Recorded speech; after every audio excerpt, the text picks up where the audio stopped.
വരാനിരിക്കുന്ന തദ്ദേശ തിരഞ്ഞെടുപ്പിനോടനുബന്ധിച്ച് വടക്കാഞ്ചേരി നഗരസഭയിലെ പ്രശ്നബാധിത ബൂത്തുകളിലും പരിസരങ്ങളിലും വടക്കാഞ്ചേരി പോലീസിന്റെ നേതൃത്വത്തിൽ അർദ്ധസൈനിക വിഭാഗങ്ങൾ സംയുക്തമായി റൂട്ട് മാർച്ച് നടത്തി. സുരക്ഷാ ക്രമീകരണങ്ങൾ ശക്തിപ്പെടുത്തുന്നതിനും വോട്ടർമാർക്ക് ആത്മവിശ്വാസം നൽകുന്നതിനും തിരഞ്ഞെടുപ്പ് സമാധാനപരമായി നടത്തുന്നതിനും വേണ്ടിയാണ് സുരക്ഷാ സേനാംഗങ്ങൾ പ്രദേശത്തുകൂടി മാർച്ച് നടത്തിയത്. നഗരസഭയുടെ വിവിധ വാർഡുകളിലെ പ്രധാന കേന്ദ്രങ്ങളിൽ നടന്ന റൂട്ട് മാർച്ച് തിരഞ്ഞെടുപ്പ് വേളയിൽ ക്രമസമാധാനം തകർക്കാൻ സാധ്യതയുള്ളവർക്ക് ശക്തമായ മുന്നറിയിപ്പാണ് നൽകുന്നത്.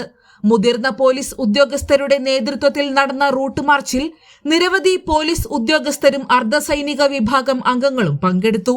വടക്കാഞ്ചേരിയിലെ പ്രധാന പാതകളിലൂടെയും തിരക്കേറിയ പ്രദേശങ്ങളിലൂടെയും കടന്നുപോയ റൂട്ട് മാർച്ച് തിരഞ്ഞെടുപ്പിനോടനുബന്ധിച്ച് പോലീസ് ഏർപ്പെടുത്തിയിട്ടുള്ള വിപുലമായ സുരക്ഷാ സംവിധാനങ്ങളുടെ സൂചന നൽകി. തൃശൂർ ACP ബാബു ഡേവിസിന്റെ നേതൃത്വത്തിൽ Vadakkanchery SHO Muraleedharan, principal SI Hariharasunu, ASI Sudheer എന്നിവരുൾപ്പെടെ 100-ലധികം യൂണിഫോം ധാരികൾ മാർച്ചിൽ പങ്കെടുത്തു.